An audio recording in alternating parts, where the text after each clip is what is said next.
Hello दोस्तों, स्वागत है आपका अपने YouTube channel the engineers education में। आज हम ईवीएस से रिलेटेड कुछ इंपॉर्टेंट क्वेश्चन करेंगे जो आपके टेट एग्जाम में बहुत ही ज़रूरी है। आपके टेट एग्जाम में आने की बहुत ज़्यादा संभावना है।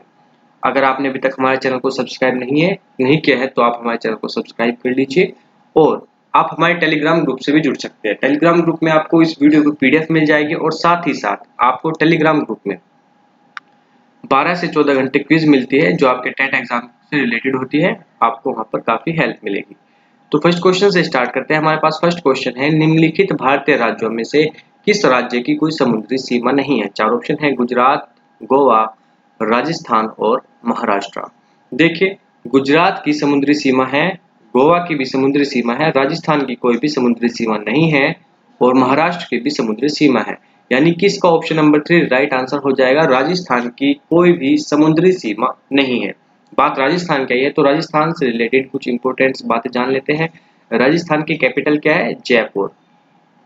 और राजस्थान के गवर्नर कौन है? कलराज मिश्र। कौन है? कलराज मिश्र राजस्थान के गवर्नर है। और राजस्थान के सीएम कौन है? राजस्थान के सीएम है अशोक गहलोत। ओके, अच्छा, तो थोड़ी राजनीतिक बात हो गई। अब हम थोड़ा सा और जान लेते हैं राजस्थान के बारे में। एक क्वेश्चन कई बार पूछा जाता है राजस्थान से रिलेटेड। राजस्थान का नेशनल पार्क कौन सा है?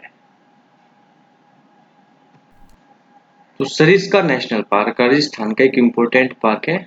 कौन सा? Sariska national park. और कहाँ पर है राजस्थान में? राजस्थान के अलवर जिले में है सरिस्का नेशनल पार्क।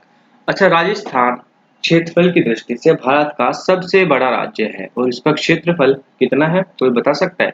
इसका क्षेत्रफल है 3,42,239 किलोमीटर स्क्वायर।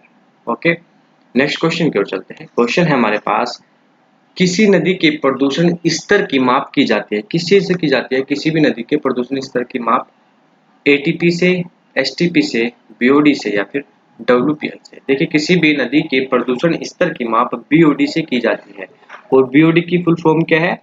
बायोकेमिकल बायोकेमिकल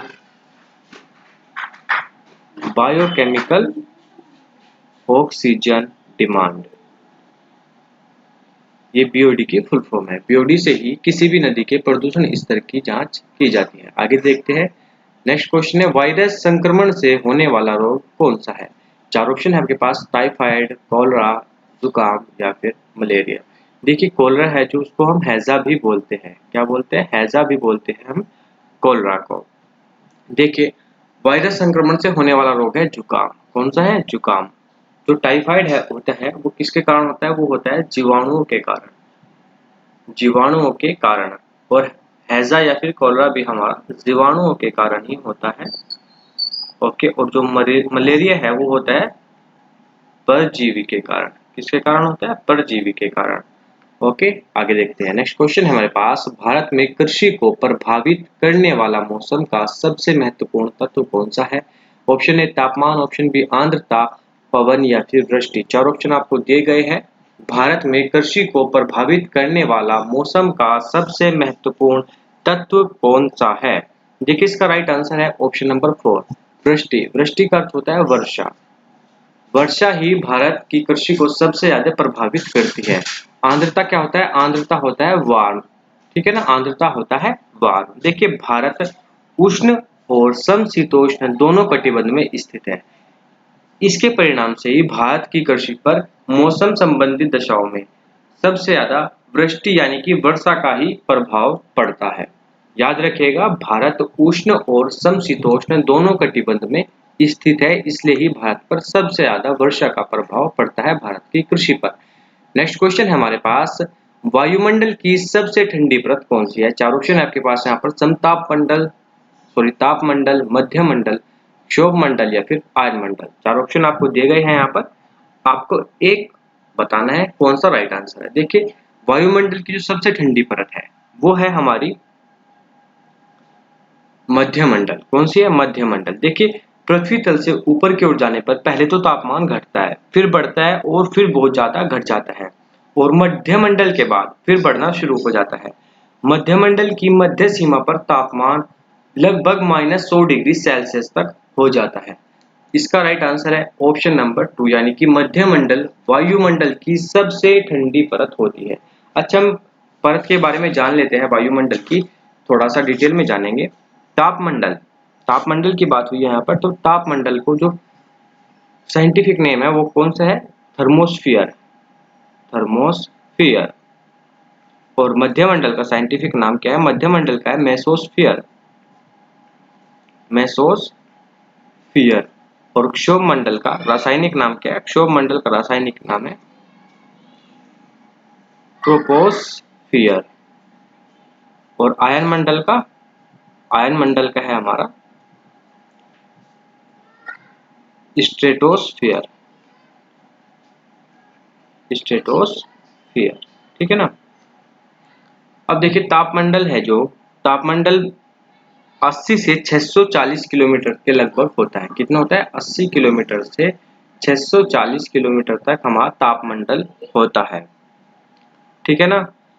अच्छा, तापमंडल में क्या होता है? तापमंडल में विद्युत आवेशित परत पाई जाती है। फिर आता है मध्यमंडल की बात। तो मध्यमंडल की जो ऊंचाई होती है वो होती है हमारी 50 किलोमीटर से 90 किलोमीटर तक की। कितनी होती है? 50 किलोमीटर से 90 किलोमीटर तक की।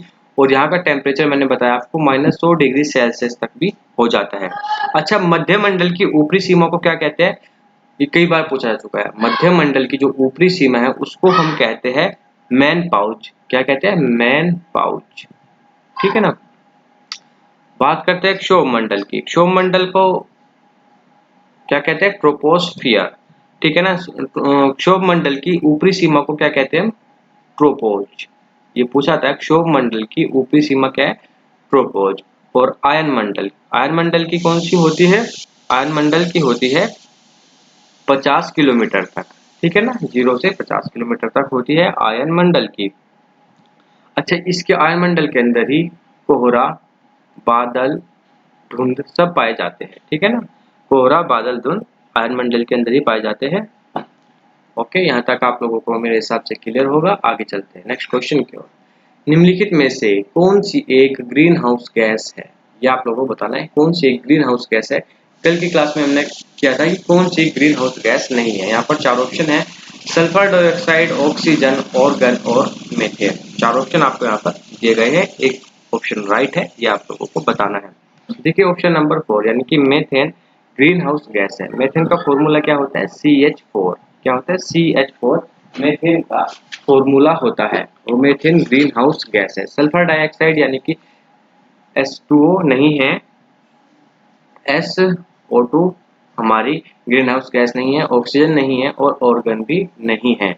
अच्छा, एक ग्रीन हाउस गैस में जो इम्पोर्टेंस है वो कौन सी है? जो सबसे ज्यादा इम्पोर्टेंट गैस है क्लोरोफ्लोरोकार्बन। ये मैंने कल भी बताया था आपको, क्लोरोफ्लोरोकार्बन हमारी ग्रीन हाउस गैस है और ये बहुत ही इम्पोर्टेंट गैस है। आगे देखते हैं नेक्स्ट क्वेश्चन की ओर। क्वेश्चन हमारे पास, भारत में प्रोजेक्ट टाइगर की शुरुआत हुई थी। कब हुई थी? 4 ऑप्शन है, 1973, 1982, 1992 या फिर 1996। 4 ऑप्शन आपको यहाँ पर दिए गए हैं। एक ऑप्शन राइट है, वो आप लोगों को यहाँ पर बताना है। तो देखिए इसका जो राइट आंसर है वो है ऑप्शन नंबर 1। भारत में प्रोजेक्ट टाइगर की शुरुआत 1973 में हुई थी। देखिए जो बाघ है, बाघों की, बाघ यानी कि टाइगरों की जो संख्या घटने लगी तो भारत सरकार ने देखा कि ये प्रजाति तो विलुप्त तो हो जाएगी। तो इसके लिए भारत सरकार ने 1 अप्रैल 1973 को, कब किया था? 1 अप्रैल 1973 को जिम कॉर्बेट नेशनल पार्क, कहाँ पर?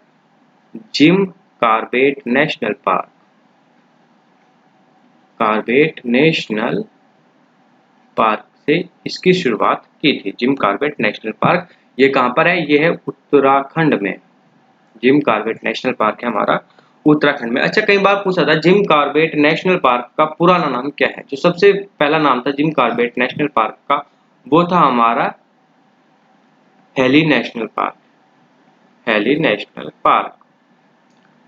हेली नेशनल पार्क से नाम बदलकर इसका रख दिया गया रामगंगा, रामगंगा। और फिर 3rd नंबर पर जो अब नाम है जिम कॉर्बेट नेशनल पार्क है। रामगंगा क्यों रखा गया था? क्योंकि इस नेशनल पार्क के बीच में से गंगा की एक धारा निकलती है, इसलिए इसका नाम रामगंगा भी रखा गया था। पहला नाम था हेली नेशनल पार्क और अब प्रेजेंट में जो इसका नाम है वो है जिम कॉर्बेट नेशनल पार्क। यहाँ से ही भारत में प्रोजेक्ट टाइगर की शुरुआत की गई थी। नेक्स्ट क्वेश्चन की ओर चलते हैं। क्वेश्चन हमारे पास, पृथ्वी तल पर उस काल्पनिक रेखा को क्या कहते हैं जो 180 डिग्री मेरिडियन याम्योत्तर पर खींची गई है? चार ऑप्शन है आपके पास यहाँ पर, अंतरराष्ट्रीय तिथि रेखा, कर्क रेखा, विषुवत रेखा या फिर प्रधान याम्योत्तर रेखा। बताइए इसका राइट आंसर क्या है? देखिए इसका राइट आंसर है ऑप्शन नंबर 1 यानी कि अंतरराष्ट्रीय तिथि रेखा कहते हैं जो पृथ्वी तल पर 180 डिग्री मेरिडियन याम्योत्तर पर खींची गई है। ठीक है ना। देखिए काल्पनिक रेखा को ही हम अंतरराष्ट्रीय तिथि रेखा कहते हैं। अगर हम इस रेखा को पार करते हैं, पार कैसे करेंगे? मान लिया ये पूर्व हो गया और ये हो गया हमारा पश्चिम। अगर हम पूरब से पश्चिम की ओर जाते हैं, पूरब से पश्चिम की ओर जाते हैं तो एक दिन यहाँ पर बढ़ जाता है, और अगर पश्चिम से पूर्व की ओर जाते हैं तो -1 डे हो जाएगा, यानी कि एक दिन घट जाता है। इसको ही हम अंतरराष्ट्रीय तिथि रेखा कहते हैं और ये 180 डिग्री मेरिडियन याम्योत्तर पर खींची गई है। ये काल्पनिक है, ठीक है ना। आगे देखते हैं। नेक्स्ट क्वेश्चन है हमारे पास, निम्नलिखित में से किस राज्य में गोल्फ ऑफ मन्नार मैरीन राष्ट्रीय पार्क स्थित है? चार ऑप्शन आपको यहाँ पर दिए गए हैं, गुजरात, तमिलनाडु, अंडमान द्वीप या फिर पश्चिम बंगाल। चार ऑप्शन आपको यहाँ पर दिए गए हैं, एक ऑप्शन राइट है। देखिए तमिलनाडु में ही गोल्फ ऑफ मन्नार मैरीन राष्ट्रीय पार्क स्थित है। कहाँ पर है? तमिलनाडु में। ओके। अच्छा, तमिलनाडु के कुछ और इम्पोर्टेंट नेशनल पार्क है, वो कौन कौन से है? गुंडई नेशनल पार्क, गुंडई नेशनल पार्क, और एक और भी है, एक और है Annamalai national park. National park बहुत पूछता है। अन्नामलाई नेशनल पार्क के फिर टाइगर रिजर्व, टाइगर रिजर्व, और एक और है मधुमलाई, मलाई है बस, मधुमलाई नेशनल पार्क। ठीक है ना। ये सारे के सारे कहाँ पर है? तमिलनाडु में। अच्छा, तमिलनाडु की कैपिटल क्या है? तमिलनाडु की कैपिटल है चेन्नई। कौन सी? चेन्नई।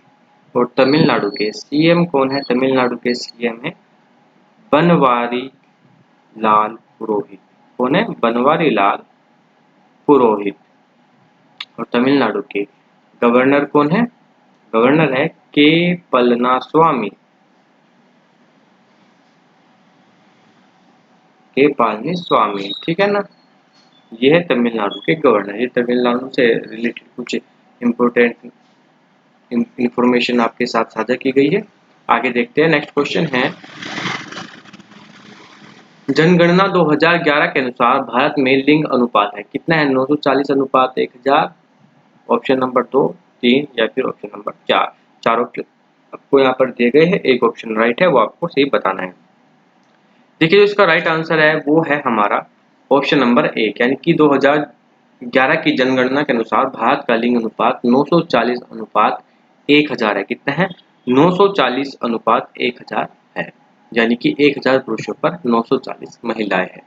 आगे देखते हैं। नेक्स्ट क्वेश्चन है हमारे पास, निम्नलिखित में से किसी एक प्राणी को किसान का मित्र कहा जाता है और क्यों कहा जाता है? देखिए चींटी है, केचुआ, मधुमक्खी या फिर तितली। जो राइट आंसर है वो है ऑप्शन 2, यानी कि केचुआ को किसान का मित्र कहा जाता है। क्यों कहा जाता है? क्योंकि केचुआ मिट्टी को भुरभुरी कर देता है और मिट्टी को खोदकर उसमें बिल बनाता है और इससे मिट्टी उपजाऊ होती है, इसलिए किसान का मित्र कहा गया है केचुआ को। ठीक है ना। मधुमक्खी, तितली और चींटी पर परागण करण द्वारा फसलों को थोड़ा बदलती है। ठीक है ना। आगे देखते हैं। नेक्स्ट क्वेश्चन हमारे पास, पर्यावरण को बचाने के लिए चिपको आंदोलन से कौन सा राज्य जुड़ा हुआ है? चार ऑप्शन है, उत्तर प्रदेश, झारखंड, उत्तराखंड या फिर छत्तीसगढ़। जो इसका राइट आंसर है वो है ऑप्शन नंबर 3, यानी कि उत्तराखंड पर्यावरण को बचाने के लिए चिपको आंदोलन से जुड़ा हुआ है। कौन सा है? उत्तराखंड। देखिए सुंदरलाल बहुगुणा और श्री चंदी प्रसाद भट्ट के नेतृत्व में पर्यावरण को बचाने के लिए चिपको आंदोलन की शुरुआत हुई थी। और कब हुई थी चिपको आंदोलन की शुरुआत? हुई थी ये उत्तराखंड में 1973 में। कहाँ पर हुई थी?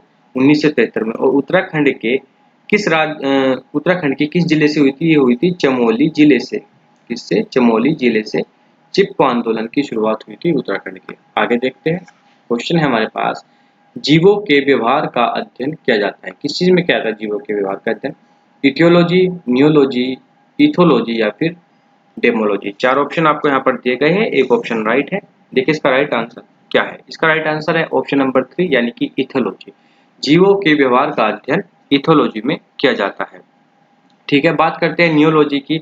तो न्यूरोलॉजी में तंत्रिका तंत्र का अध्ययन करते हैं। किसका? तंत्रिका तंत्र का अध्ययन करते हैं। फिर बात करते हैं इथोलॉजी की। तो इथोलॉजी में जीवों के व्यवहार का अध्ययन किया जाता है। किसका किया जाता है? जीवों के व्यवहार का अध्ययन किया जाता है। आई होप क्वेश्चन क्लियर होगा। आगे देखते हैं, क्वेश्चन है हमारे पास, समुद्री शैवाल किसका महत्वपूर्ण स्रोत है? चार ऑप्शन आपको यहाँ पर दिए गए हैं, क्लोरीन का, ब्रोमीन का, आयोडीन का या फिर लोहे का। चार ऑप्शन आपके पास दिए गए हैं, राइट आंसर आपको चूज करना है। देखिए समुद्री शैवाल आयोडीन का सबसे महत्वपूर्ण स्रोत है। हम सभी को पता है नमक में आयोडीन होता है और नमक भरपूर मात्रा में समुद्री शैवालों में पाया जाता है। ठीक है ना, आयोडीन का महत्वपूर्ण स्रोत है समुद्री शैवाल। देखिए आयोडीन की कमी से शरीर में घेंगा रोग होता है, हम सभी को पता है, जिससे थायराइड ग्रंथियों में सूजन आ जाती है। और अगर थायराइड ग्रंथि में सूजन आती है तो आदमी तो मोटा हो जाता है या फिर बहुत ज्यादा पतला हो जाता है। आगे देखते हैं नेक्स्ट क्वेश्चन की ओर। क्वेश्चन है हमारे पास, शेक लाइकेन है। शेक लाइकेन क्या है ये आप लोगों को बताना है। चार ऑप्शन है, परजीवी है, रसायन स्वयंपोषी या फिर अपघटक या फिर सहजीवी। चार ऑप्शन आपको यहाँ पर दिए गए हैं, आपको बताना है शेक लाइकेन क्या है। देखिए ऑप्शन नंबर 4 इसका राइट है, यानी कि शेक लाइकेन एक सहजीवी है। क्या है? शेक लाइकेन एक सहजीवी है। ऐसे जंतु या फिर पौधे जो साथ में रहकर एक दूसरे को लाभ पहुंचाते हैं उनको हम सहजीवी कहते हैं।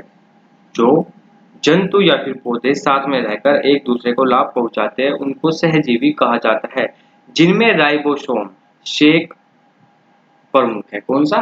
राइबोसोम और शेक प्रमुख है सहजीवी के अंदर। आगे देखते हैं नेक्स्ट क्वेश्चन की ओर। क्वेश्चन है हमारे पास, सीएनजी का ईंधन के रूप में किस में इस्तेमाल होता है? चार ऑप्शन है, वाहनों में, उद्योगों में, खाना बनाने में या फिर वाहन और उद्योग दोनों में। सीएनजी का आपको बताना है किस चीज में प्रयोग किया जाता है। देखिए जो इसका राइट आंसर है वो है ऑप्शन नंबर 4 यानी कि सीएनजी का प्रयोग वाहनों और उद्योगों में किया जाता है। सीएनजी की फुल फॉर्म क्या है? सीएनजी की फुल फॉर्म है हमारे पास कंप्रेस्ड नेचुरल गैस। क्या है? Compressed natural gas. कई बार पूछ लेता है सीएनजी की फुल फॉर्म क्या है, तो सीएनजी की फुल फॉर्म आपको बताना है कंप्रेस्ड नेचुरल गैस है। आगे देखते हैं नेक्स्ट क्वेश्चन है हमारे पास, पर्यावरण जागरूकता का किसके द्वारा सृजन किया जा सकता है? व्याख्यान के द्वारा, क्षेत्रीय भ्रमण के द्वारा, समूह वार्तालाप के द्वारा या फिर अध्ययन के द्वारा। चार ऑप्शन आपको यहाँ पर दिए गए हैं। देखिए जो इसका राइट आंसर है वो है ऑप्शन नंबर बी यानी कि क्षेत्रीय भ्रमण के द्वारा ही हम पर्यावरण जागरूकता का सृजन कर सकते हैं। देखिए अगर हम विद्यार्थियों को पर्यावरण जागरूकता के लिए कुछ सिखाए तो हमें क्या करना होगा, उन्हें क्षेत्रीय भ्रमण यानी कि चिड़ियाघर में ले जाना होगा, रिजर्व उद्यान में घुमाना होगा, नेशनल पार्क में घुमाना होगा, जिससे वो वास्तविक जो दुनिया है उसमें और अपने में पर्यावरण के संबंधों को समझने में उनको सहायता मिलेगी। इसलिए जो इसका राइट आंसर होगा वो होगा ऑप्शन नंबर 2 यानी कि क्षेत्रीय भ्रमण के द्वारा ही हम पर्यावरण जागरूकता का सृजन कर सकते हैं। आगे देखते हैं नेक्स्ट क्वेश्चन है हमारे पास, एलपीजी का संक्षिप्त रूप क्या है? ये आप लोगों को बताना है। चार ऑप्शन आपको यहाँ पर दिए गए हैं, लो पेड गेम्स, लोकल पैसेंजर गाड़ी, लिक्विफाइड पेट्रोलियम गैस या फिर लोकल पेट्रोलियम गैस। एलपीजी का संक्षिप्त रूप यानी कि आपको फुल फॉर्म बतानी है। देखिए जो इसका राइट आंसर है वो है ऑप्शन नंबर 3 यानी कि लिक्विफाइड पेट्रोलियम गैस। एलपीजी की फुल फॉर्म है क्या? Liquefied petroleum gas. नोट कर लीजिए। आगे देखते हैं, क्वेश्चन है हमारे पास, पृथ्वी पर पहुंचने से पहले ओजोन परत किन किरणों को अवशोषित कर लेती है? चार ऑप्शन है, गामा किरणें, एक्स किरणें, पराबैंगनी किरणें या फिर बीटा किरणें। चार ऑप्शन आपको यहाँ पर दिए गए हैं, एक ऑप्शन राइट है। देखिए ऑप्शन नंबर 3 राइट है, यानी कि पराबैंगनी किरणों को अवशोषित कर लेती है ओजोन परत। पराबैंगनी किरणें मानव शरीर के लिए बहुत हानिकारक है, इसलिए ओजोन परत इनको अवशोषित कर लेते हैं और इसलिए ही हम बचे हुए हैं। जो सूर्य से हानिकारक पराबैंगनी किरणें निकल के उसको ओजोन परत अवशोषित कर लेती है। देखिए ओजोन परत कहाँ पर पाई जाती है? मैंने अभी आपको थोड़ी देर पहले बताया था, ओजोन परत हमारे समताप मंडल में पाई जाती है। कहाँ पर पाई जाती है? समताप मंडल में ओजोन परत पाई जाती है, ठीक है ना। और ओजोन परत की जो सांद्रता है उसको हम किससे नापते हैं? ओजोन परत को मापने की जो इकाई है वो है हमारी डोप्सन। क्या है? डोप्सन हमारी ओजोन परत को मापने की इकाई है। ओके, नेक्स्ट क्वेश्चन की ओर चलते हैं। क्वेश्चन है हमारे पास, चमगादड़ स्तनधारी है क्योंकि वह उड़ता है, रात्रिचर है, या फिर शाकाहारी है, या फिर बच्चे देता है। देखिए चमगादड़ को स्तनधारी जीवों में क्यों रखा गया है? इसका ऑप्शन नंबर 4 राइट है, यानी कि वह बच्चे देता है इसलिए चमगादड़ एक स्तनधारी है, ठीक है ना, इसलिए इसको स्तनधारी वर्ग में रखा गया है। और इसका एक मुख्य कारण ये भी है, ये बच्चे देता है और साथ ही उनको दूध भी पिलाता है। चमगादड़ अपने बच्चों को दूध भी पिलाता है, इसलिए चमगादड़ को स्तनधारी जीवों में रखा गया है। नेक्स्ट क्वेश्चन है, पर्यावरण की परिभाषा क्या है? 4 ऑप्शन आपको यहाँ पर दिए गए हैं। एबायोटिक और बायोटिक घटक, समुद्र तल के नीचे पृथ्वी पर वस्तुएं या फिर चीजें जो हमको घेरती है, या फिर उपरोक्त में से कोई भी नहीं। 4 ऑप्शन आपको यहाँ पर दिए गए हैं, एक ऑप्शन राइट है, वो आपको बताना है। देखिए जो पर्यावरण की परिभाषा है वो है ऑप्शन नंबर 1, यानी कि एबायोटिक और बायोटिक घटक पर्यावरण की परिभाषा है। देखिए जो हमारा पर्यावरण है वो सारे तत्वों से मिलकर बना हुआ एक ऐसा व्यवस्थित समूह है जिसके सभी घटक एबायोटिक और बायोटिक है। यह एक प्राकृतिक संतुलन में ही रहते हैं। इसी संतुलन को हम संपूर्ण जीवमंडल में अलग अलग दिशाओं के अनुसार जीवोम और बायोम का विकास होता है। इसलिए इसकी जो राइट डेफिनेशन होगी वो होगी एबायोटिक और बायोटिक घटक।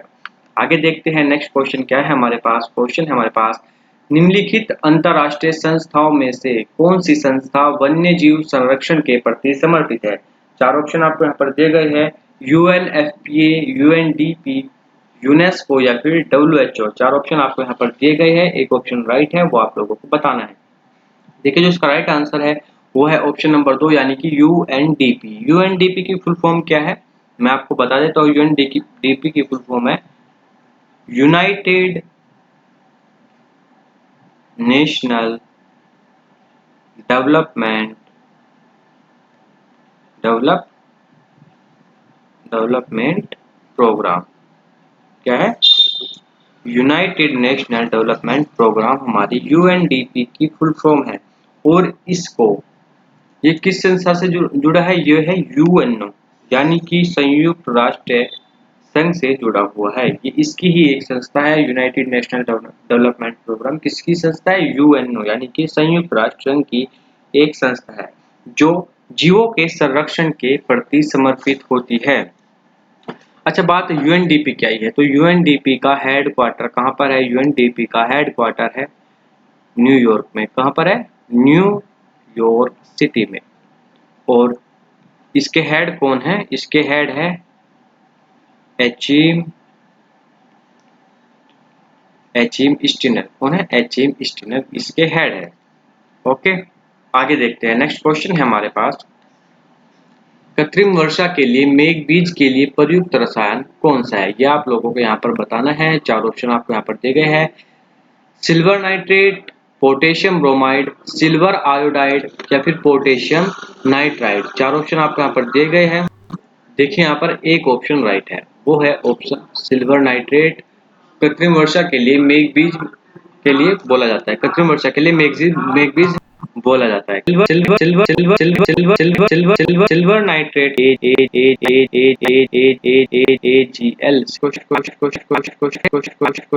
क्वेश्चन की ओर चलते हैं। बायोडीजल तैयार किया जाता है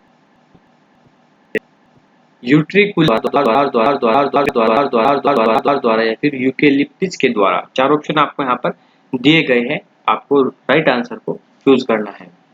बताइए। देखिए जो उसका राइट आंसर है वो है ऑप्शन नंबर 2, यानी कि जेट्रेफा के द्वारा बायोडीजल तैयार किया जाता है। जेट्राफे का साथ करकास और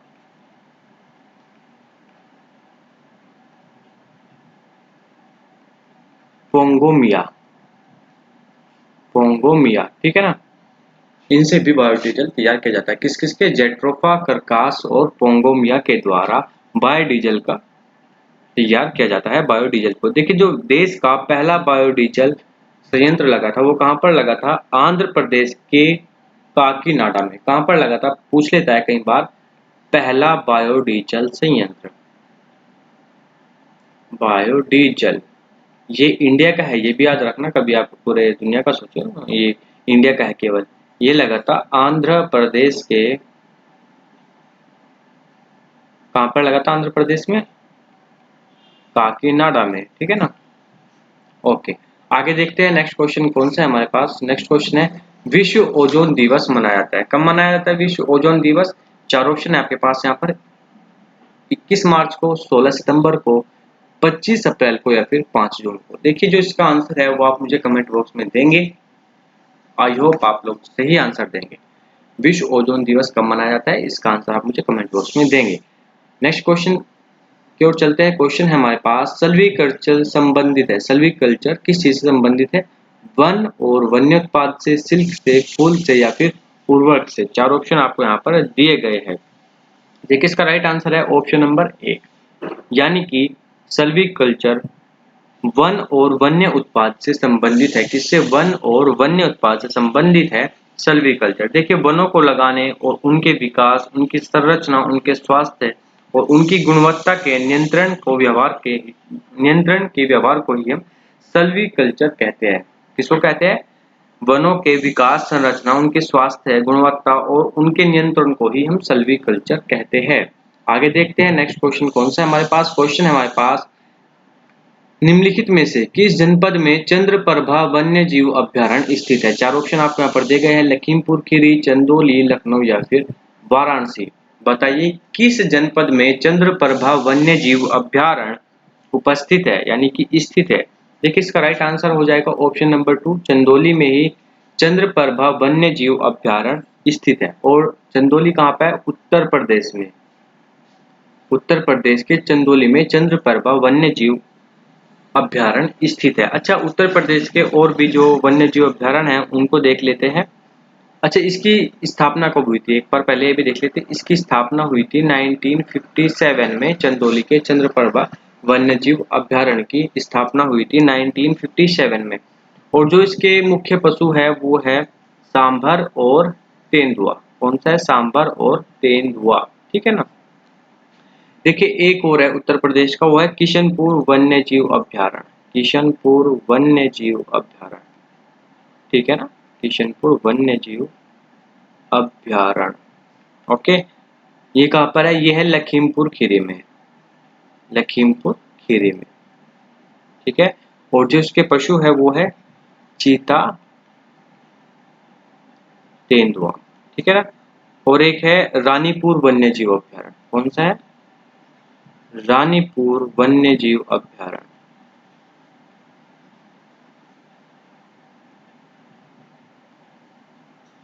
ठीक है, रानीपुर वन्य जीव अभ्यारण्य हो जाएगा। और एक है महावीर स्वामी, महावीर स्वामी वन्य जीव अभ्यारण्य। और एक चंबल वन्य जीव अभ्यारण्य। ये सभी उत्तर प्रदेश के वन्य जीव अभ्यारण्य है, आपको इनको याद रखना है, कई बार एग्जाम में पूछा जाता है। आगे देखते हैं, निम्नलिखित में से कौन द्वितीय श्रेणी का उपभोक्ता है। चार ऑप्शन आपको यहाँ पर दिए गए हैं, हाथी, सांप, शेर और बकरी। बताइए कौन सा द्वितीय श्रेणी का उपभोक्ता है, यह आप लोगों को यहाँ पर बताना है। इसका राइट आंसर है ऑप्शन नंबर 2, यानी कि सांप द्वितीय श्रेणी का उपभोक्ता है। देखिए हाथी और बकरी है, हाथी और बकरी प्रथम श्रेणी के उपभोक्ता है। किसके, प्रथम श्रेणी के। सांप हो जाएगा द्वितीय श्रेणी का और शेर हो जाएगा तृतीय श्रेणी का उपभोक्ता, ठीक है ना। आगे देखते हैं, नेक्स्ट है झूम खेती होती है। झूम खेती कहाँ पर होती है, केरल में होती है, बिहार में, मेघालय में या फिर तमिलनाडु में। चार ऑप्शन आपको यहाँ पर दिए गए हैं, एक राइट आंसर है वो आपको चूज करना है। देखिए जो इसका राइट आंसर है वो है ऑप्शन नंबर 3, यानी कि मेघालय में झूम खेती होती है। राइट आंसर है ऑप्शन नंबर 3।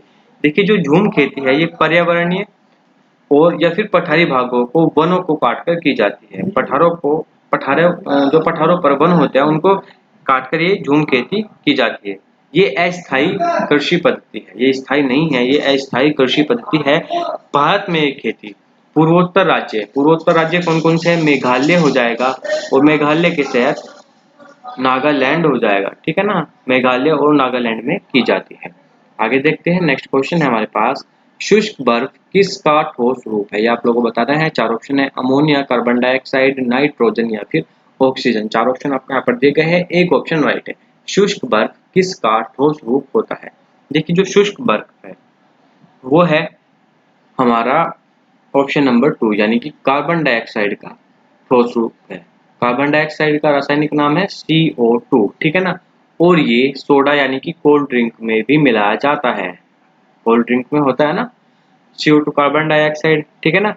और इसकी खास बात क्या है, इसको हम छोड़ते हैं और ऑक्सीजन गैस ग्रहण भी करते हैं। अच्छा, जो ये शुष्क बर्फ होता है इसका टेम्परेचर कितना होता है? 109.3 डिग्री फ़ारेनहाइट में। और सेल्सियस में बात करें -78.5 डिग्री सेल्सियस से भी माइनस में ही है, ठीक है ना। और नाइट्रोजन, नाइट्रोजन बाद में बात करेंगे, थोड़ा पहले CO2 यानी कि शुष्क बर्फ की बात करते हैं। इसका प्रयोग किस चीज़ में किया जाता है? इसका प्रयोग खाद्य पदार्थों को संरक्षित यानी कि सुरक्षित रखने में किया जाता है। और इसका प्रयोग कीटनाशक के रूप में भी किया जाता है। और साथ ही इसका प्रयोग सिनेमा घरों में कोहरे की मशीन के लिए भी किया जाता है। अच्छा, कोहरा कैसे होता है सिनेमा घरों में? जब हम शुष्क बर्फ को पानी में डाल देते हैं तो ये बहुत तेजी से रिएक्शन करता है। उसके बाद क्या होता है, ये धुएं जैसा बादल बना देता है, ठीक है ना। इससे वहां पर कोहरा या फिर बादल जैसा लगता है, शुष्क बर्फ यानी कि CO2 से ही। धन्यवाद दोस्तों, ये हमारा सेकंड लेक्चर था EVS का। अगर आपको पसंद आया है तो चैनल को सब्सक्राइब कीजिएगा, वीडियो को लाइक कीजिएगा, शेयर कीजिएगा। और आप हमारे टेलीग्राम ग्रुप से जुड़ सकते हैं। अनअकैडमी पे भी मैं क्लास लेता हूँ, आप वहाँ पर भी हमारी क्लासेस देख सकते हैं। धन्यवाद।